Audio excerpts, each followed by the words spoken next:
A lo largo de la historia, los conventos han sido vistos como lugares de paz y devoción, donde las monjas dedicaban sus vidas a la oración y el servicio. Sin embargo, detrás de esos muros sagrados se ocultaban secretos que desafían todo lo que creemos saber sobre la vida monástica. Desde conocimientos prohibidos hasta rebeliones silenciosas, desde contactos clandestinos con el exterior hasta escándalos ocultos por la Iglesia, la vida de estas mujeres estuvo llena de misterio. En esta recopilación, desentrañamos los secretos más impactantes de las monjas en la Edad Media. ¿Realmente eran todos santas y obedientes? ¿O había entre ellas quienes desafiaban las reglas y vivían vidas completamente distintas a lo que se esperaba? Prepárate para descubrir la verdad que la historia. Los secretos de las monjas en la Edad Media. Las monjas de la Edad Media vivían en monasterios apartados del mundo exterior, dedicadas a la oración y la contemplación. Sin embargo, detrás de los muros de los conventos, existía una realidad compleja y, a veces, desconocida para el público. A lo largo de la historia, las monjas no solo fueron figuras religiosas, sino también mujeres con ambiciones, conocimientos y, en algunos casos, secretos oscuros. En este extenso documento, exploraremos detalladamente cómo era la vida de estas mujeres, sus rutinas, costumbres, actividades clandestinas y los secretos que han sido ocultados por siglos. La vida cotidiana en los conventos. La vida cotidiana en los conventos medievales estaba marcada por una estricta disciplina y una rutina inmutable que regulaba cada aspecto de la existencia de las monjas. Desde el amanecer hasta la noche, su tiempo estuvo dividido entre rezos, trabajo manual, estudio y momentos de descanso. La jornada comenzaba antes de la salida del sol con el oficio de maitines, seguido de laudes y la misa matutina, que eran acompañados por oraciones adicionales a lo largo del día, como la hora tercia, sexta y nona. El trabajo en los conventos variaba según el orden y la riqueza del monasterio, pero en general incluía la copia de manuscritos, la fabricación de textiles, la preparación de alimentos y el cuidado del huerto. La alimentación de las monjas era austera y basada en una dieta de pan, legumbres y verduras, con ayunos regulares que limitaban aún más su nutrición. La higiene dependía de los recursos del convento, aunque en la mayoría de los casos era básica y limitada a baños ocasionales y el uso de hierbas para la limpieza. En los conventos más educados, algunas monjas tenían acceso a libros y conocimientos de medicina, lo que les permitía atender a enfermos con remedios naturales.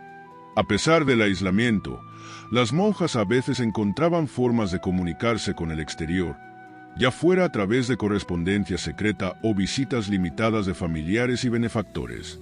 La estricta vida conventual, aunque diseñada para la devoción y el retiro del mundo, no estaba exenta de conflictos internos, desobediencia ocasional y secretos que desafiaban las normas. Rutinas y horarios. Las monjas medievales seguían un estricto horario marcado por las horas canónicas, que incluían rezos, cantos, trabajo y descanso. Su día comenzaba antes del amanecer con el oficio de maitines, una oración nocturna que podía durar varias horas. Luego, seguían laudes al amanecer, la misa matutina, la lectura de escrituras y las tareas asignadas dentro del convento. Alimentación y dieta. Las monjas llevaban una alimentación sencilla basada en pan, verduras, legumbres y, en algunos casos, pescado o huevos.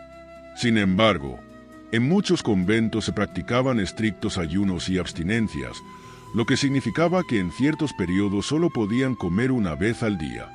A pesar de estas restricciones, algunas monjas encontraban formas de obtener alimentos más ricos en nutrientes mediante el comercio clandestino con el exterior. Higiene y salud. La higiene dentro de los conventos variaba según la riqueza de la orden. Algunas monjas tenían acceso a baños y remedios a base de hierbas medicinales, mientras que en otras comunidades la higiene era mínima, lo que provocaba enfermedades y epidemias dentro de los monasterios. Escritura y copia de manuscritos. Las monjas eran responsables de copiar e ilustrar manuscritos religiosos y, en algunos casos, textos de filosofía y medicina. Esto les permitía adquirir conocimientos que estaban restringidos para la mayoría de las mujeres en la sociedad medieval. Medicina y herbolaria. Muchas monjas eran expertas en el uso de plantas medicinales para tratar enfermedades. Poseían conocimientos avanzados en botánica y farmacología, lo que les permitía atender a los enfermos dentro y fuera del convento. Algunas incluso practicaban métodos de curación que hoy en día serían considerados brujería. Educación y enseñanza. Los conventos eran uno de los pocos lugares donde las mujeres podían recibir educación formal. Algunas monjas se dedicaban a enseñar a niñas de familias nobles o de la burguesía, lo que les otorgaba una influencia considerable en la sociedad. Contacto con el exterior. A pesar de los votos de castidad y reclusión, muchas monjas mantenían contacto con el exterior a través de cartas secretas o visitas clandestinas. En algunos casos, llegaban a mantener relaciones prohibidas con sacerdotes, monjes o incluso nobles que las apoyaban económicamente. Rebeliones y desobediencia. Existen registros de monjas que se rebelaron contra las reglas impuestas por la Iglesia.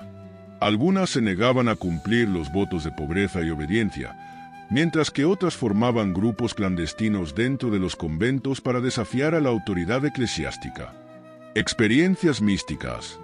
Algunas monjas afirmaban tener visiones divinas y éxtasis religiosos, lo que las convertía en figuras de influencia dentro y fuera del convento. Se cree que muchas de estas experiencias eran inducidas por el ayuno extremo, la privación del sueño o el uso de hierbas específicas. Rituales y simbolismo.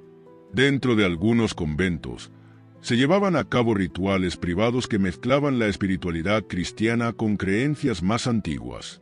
Se han encontrado registros de monjas que practicaban escrituras codificadas y signos esotéricos en sus textos. Corrupción y abusos de poder. En varios conventos, se han documentado casos de corrupción donde las abadesas acumulaban riqueza y poder a través de donaciones, sobornos o alianzas con la nobleza. En algunos casos, las monjas de menor rango eran explotadas, obligadas a realizar trabajos forzosos o castigadas de manera cruel si desobedecían las reglas impuestas por la superiora. Conventos como prisiones para mujeres. Muchas mujeres no ingresaban a los conventos por vocación, sino porque eran obligadas por sus familias. Hijas de nobles, viudas o mujeres consideradas problemáticas eran enviadas a conventos como forma de castigo o para evitar que heredaran propiedades. En algunos casos, estas mujeres intentaban escapar o se rebelaban contra la imposición de la vida monástica. Acusaciones de herejía y posesiones. Algunas monjas fueron acusadas de practicar rituales heréticos o de estar poseídas por demonios. En muchos casos, estos rumores surgían como resultado de disputas internas dentro del convento o como una forma de eliminar a aquellas que desafiaban la autoridad eclesiástica. Algunos conventos fueron investigados por la Inquisición, lo que llevó a juicios y castigos severos contra las monjas involucradas. Relaciones con la nobleza y la política. A pesar de su aparente aislamiento, algunos conventos jugaban un papel clave en la política de la época. Las abadesas más influyentes mantenían contactos con reyes, nobles y altos miembros del clero. En ocasiones, los conventos eran utilizados como centros de conspiraciones políticas, donde se planeaban alianzas, matrimonios estratégicos o incluso asesinatos encubiertos. Actividades económicas. Para mantener su independencia, muchos conventos se dedicaron a actividades económicas como la agricultura, la producción de vino, cerveza, textiles y la elaboración de dulces y licores. Estas actividades no solo les proporcionaron sustento, sino que también les permitieron interactuar con la comunidad local y generar ingresos para el convento. Protección y refugio. Los conventos ofrecían refugio a mujeres de la nobleza que deseaban escapar de matrimonios arreglados o de situaciones políticas adversas. Estas mujeres a menudo llevaban consigo dotes considerables, lo que aumentaba la riqueza y el poder del convento. Conflictos de poder.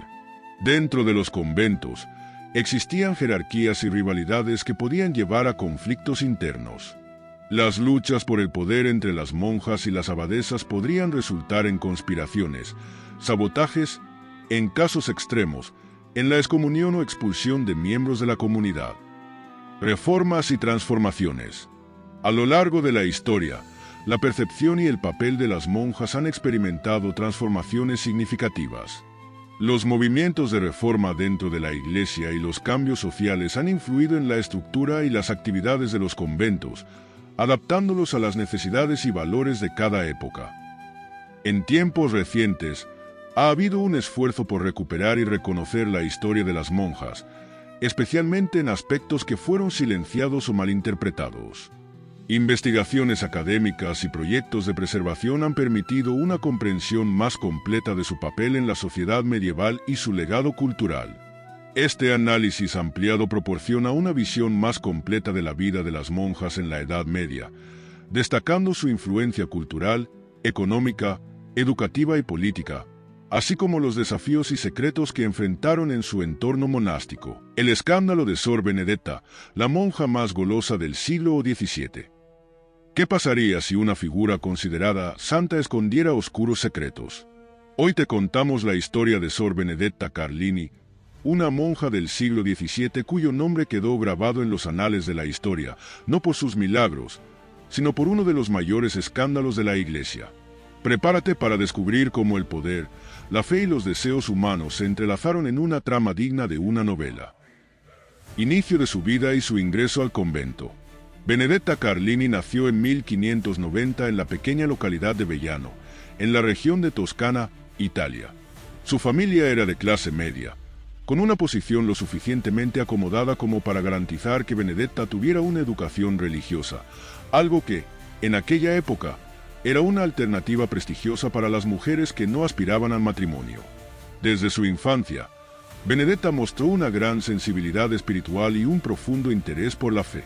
Sus padres, convencidos de su vocación religiosa, la enviaron al convento de las Teatinas en Pestia cuando tenía apenas 9 años. Este convento, como muchos otros de la época, ofrecía una vida austera, centrada en la oración, el trabajo y la contemplación. Sin embargo, para Benedetta, el convento no solo fue un lugar de devoción, sino también un espacio donde comenzó a destacar por su personalidad carismática y su fervor religioso. A medida que crecía, Benedetta empezó a experimentar lo que describía como manifestaciones divinas. Aseguraba tener visiones de santos, ángeles e incluso de Cristo, quienes, según ella, le hablaban directamente. Estas experiencias comenzaron a ganar la atención de las otras monjas, quienes veían en ella una posible elegida de Dios. En un mundo profundamente marcado por la fe y las creencias sobrenaturales, las experiencias místicas de Benedetta no eran vistas como algo extraño, sino como señales de santidad. En este contexto, Benedetta pronto fue promovida dentro del convento, ganándose la admiración y la lealtad de muchas de sus compañeras. No obstante, también surgieron rumores y envidias. Algunas monjas comenzaron a cuestionar la autenticidad de sus visiones, aunque sus superiores, fascinados por los relatos de Benedetta, preferían ignorar estas dudas iniciales. Su entrada al convento marcó el inicio de un ascenso que la colocaría en el centro de un controvertido episodio en la historia religiosa de Italia. Benedetta no solo abrazó la vida religiosa, sino que también supo utilizarla como un medio para alcanzar influencia y reconocimiento, algo poco común para una mujer de su época. Sin embargo, lo que parecía ser una historia de devoción y santidad pronto tomaría un giro inesperado, revelando las complejidades de su personalidad y las tensiones dentro de las instituciones religiosas de su tiempo. Las visiones de Benedetta no solo la colocaron en el centro de atención, sino que también le otorgaron poder. Relataba episodios donde afirmaba ser poseída por ángeles y santos. Incluso, llegó a mostrar estigmas, heridas que imitaban las de Cristo, lo que reforzó su fama de santidad. Por un tiempo, Benedetta lideró el convento como abadesa. Sus seguidores creían que era una intermediaria entre el cielo y la tierra. Pero no todos estaban convencidos. Algunos sospechaban que sus visiones no eran más que un montaje. El escándalo, la relación prohibida con otra monja. El punto más polémico y sorprendente en la vida de Benedetta Carlini fue el descubrimiento de su relación íntima con otra monja del convento, Bartolomea. Este hecho no solo sacudió los cimientos de la comunidad religiosa, sino que también expuso las tensiones entre la fe, el poder y los deseos humanos. Benedetta, ya establecida como abadesa y figura central del convento, comenzó a tener una relación estrecha con Bartolomea, una joven novicia que había llegado al convento en busca de refugio espiritual. Lo que al principio parecía una relación de guía espiritual y mentoría pronto se transformó en algo mucho más profundo y controvertido. Según los registros de la época, Benedetta utilizaba su posición de autoridad para convocar a Bartolomea a su celda en privado, donde aseguraba estar poseída por el espíritu de un ángel llamado Esplenditelo. Bajo esta justificación mística, Benedetta afirmaba que los encuentros eran de naturaleza divina, e incluso llegó a decir que era el propio Cristo quien la guiaba en estas acciones. Bartolomea, joven e impresionable, inicialmente siguió las instrucciones de Benedetta creyendo en la naturaleza sagrada de sus actos. Sin embargo, los encuentros entre ambas tomaron un cariz claramente físico y sensual, lo que desató el escándalo cuando algunas monjas comenzaron a sospechar de lo que ocurría tras las puertas cerradas de la celda de la abadesa. El asunto no pasó desapercibido y llegó a oídos de las autoridades eclesiásticas. Fue entonces cuando Bartolomea, bajo interrogatorio, ofreció detalles explícitos sobre la relación. Según sus declaraciones, Benedetta no solo la había seducido, sino que también había utilizado su influencia religiosa para manipularla emocionalmente. Este testimonio fue devastador para Benedetta, ya que no solo socavaba su reputación como mística, sino que también exponía las fisuras internas del convento y los límites del control eclesiástico sobre sus comunidades. El escándalo de Benedetta y Bartolomea se convirtió en un caso emblemático dentro de la Iglesia Católica. Por un lado, revelaba la hipocresía y las tensiones dentro de los muros de los conventos, que, aunque dedicados a la vida espiritual, eran espacios donde los conflictos humanos y las emociones encontraban formas de manifestarse. Por otro lado, el caso subrayó la lucha de las mujeres en posiciones de poder dentro de una institución dominada por hombres. Para Benedetta, el descubrimiento de su relación con Bartolomea marcó el principio del fin. Las autoridades eclesiásticas utilizaron el escándalo como una excusa para despojarla de su poder, desacreditar sus visiones y relegarla al olvido.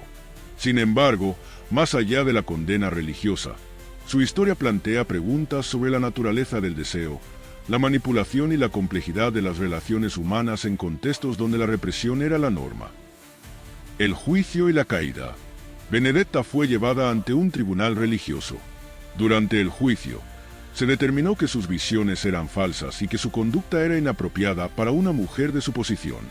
Fue despojada de su cargo como abadesa y confinada en aislamiento dentro del convento. Aunque Benedetta murió en 1661, su historia no fue olvidada. Su caso dejó al descubierto las tensiones entre la fe, el poder y la humanidad dentro de las instituciones religiosas. Legado y controversias modernas.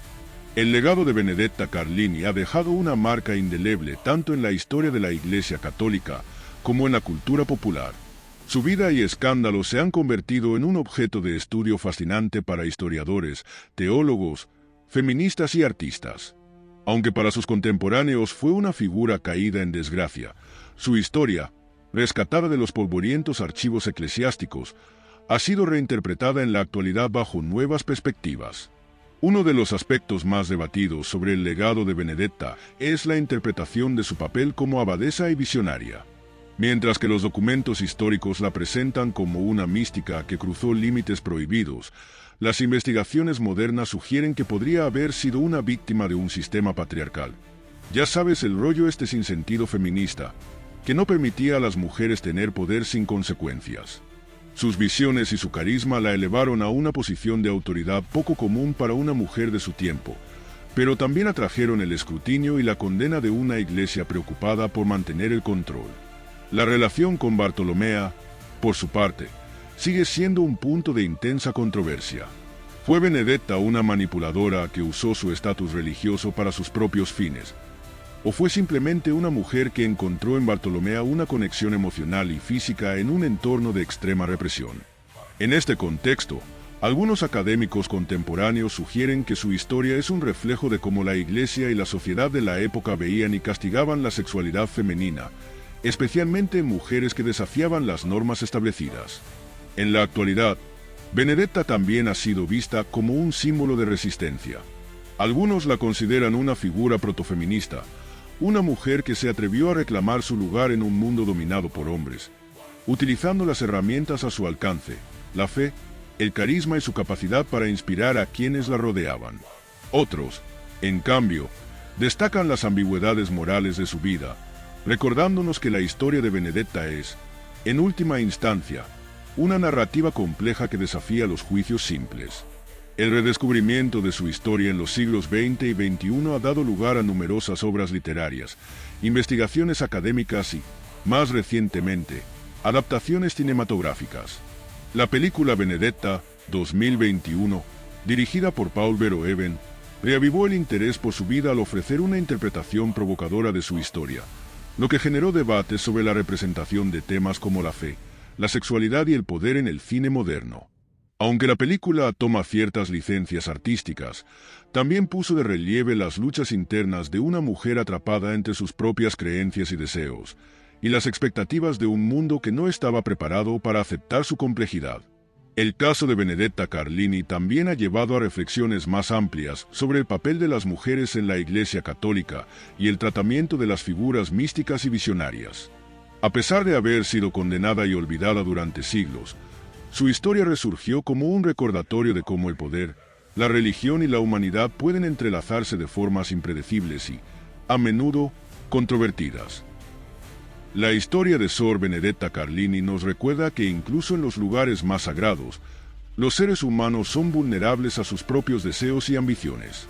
¿Fue Benedetta una santa caída en desgracia o una manipuladora astuta?